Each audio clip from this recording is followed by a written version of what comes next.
Donc, lecture du problème. Pour son anniversaire, Martin a décidé d'inviter 5 amis à venir prendre un dessert chez lui. Le fait d'avoir 5 amis, je crois qu'ici, ça va être une donnée quand même assez pertinente que je peux souligner. Comme il s'agit de la première fois, il prend les deux recettes, OK? Puis il voit la recette qui est là, puis le tableau ci-dessous met en évidence les différents ingrédients de la recette pour concocter 4 fondants au chocolat et la quantité de chacun de ces ingrédients dont il dispose à la maison. OK? Donc, s'il y a 5 amis puis c'est la recette pour 4, il faudra qu'on change les proportions dans cette partie-là, c'est sûr et certain. Donc, la quantité qu'il possède déjà à la maison, on a ici, par exemple, il y a déjà 100 grammes de sucre. Il en a besoin juste de 80 pour la recette pour 4. Donc, quand on va calculer pour 5, est-ce qu'il va en avoir assez? C'est un peu ça. Donc, on a les différentes quantités ici. Martin veut préparer un total de 6 fondants. Donc, on a 5 amis, sauf que là, il veut en préparer 6. Fait que cette donnée-là ici, au début, je pensais qu'elle était pertinente. Elle n'est pas vraiment pertinente parce qu'il faut faire la recette pour 6. Ça change des fois quand on lit.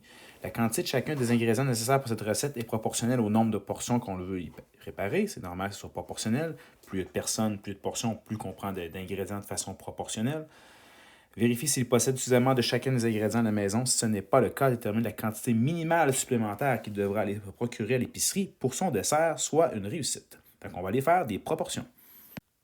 Donc, on va commencer par le sucre. Okay? Donc, on sait qu'on a la recette comporte initialement, c'est 6 fondants.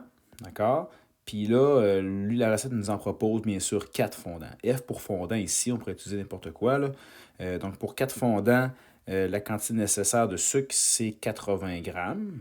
Okay? Donc, combien je vais avoir besoin de sucre ici pour faire ça ici? Je vais avoir besoin d'exactement, avec ma calculatrice, donc le produit croisé, 80 fois 6 divisé par 4, ce qui me fait ici 120 grammes de sucre. Donc, je vais avoir besoin ici, vu que dispose déjà de 100 grammes, je vais avoir besoin de plus 20 grammes de sucre.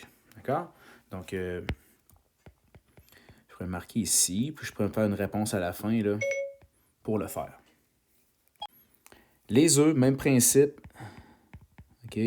Donc, la quantité, j'associe la quantité, là, bien sûr, à la même étage là, que la quantité d'œufs, puis la recette pour 4 fondants ici. Nécessaire, c'est 2. Je vais effacer ça ici. Donc, quelle est la quantité, bien sûr, ici, produit croisé. Donc, je vais avoir besoin ici de 2 fois, ça fait 12 divisé par 4, ça fait ici 3 œufs. Nécessaire, je regarde la quantité que j'ai, j'en dispose de 4, donc je vais être correct. Je vais être OK pour les œufs. OK. Je vais marquer OK ici. Donc, troisième étape, le cacao. Donc, ici, même principe. Je peux faire la même chose pour toutes les proportions. Pour toutes les quantités, bien sûr. Donc, en prenant de l'avance un peu, voici ce que ça fait là, de faire les proportions d'avance pour le cacao.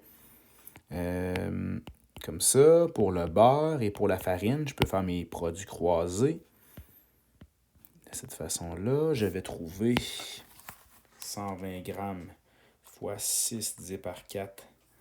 Donc, j'ai besoin de 180 grammes de cacao. Puis j'en ai 200, fait que je vais être OK. Je vais être OK pour le cacao. Donc, pour le beurre, 80 fois 6 divisé... Non, 80 fois 6 divisé par 4, ça fait 120. C'est en noir, ça fait 120 grammes. Donc, je suis correct pour le beurre aussi. Techniquement. 20 fois 6 divisé par 4, ce qui me fait ici 30 grammes de farine. Et la farine, malheureusement, il va m'en manquer. J'en ai juste 25, donc il va me manquer 5 grammes. Donc, je peux me faire fignoler une petite réponse ici. La réponse, OK, donc il manquera, bien sûr, on a ici besoin de 20 grammes. On est correct pour les quantités, à part pour, bien sûr, le sucre, il manque 20 grammes. Et pour la farine, il manque 5 grammes. C'est ce qu'on aura besoin d'aller se procurer à l'épicerie.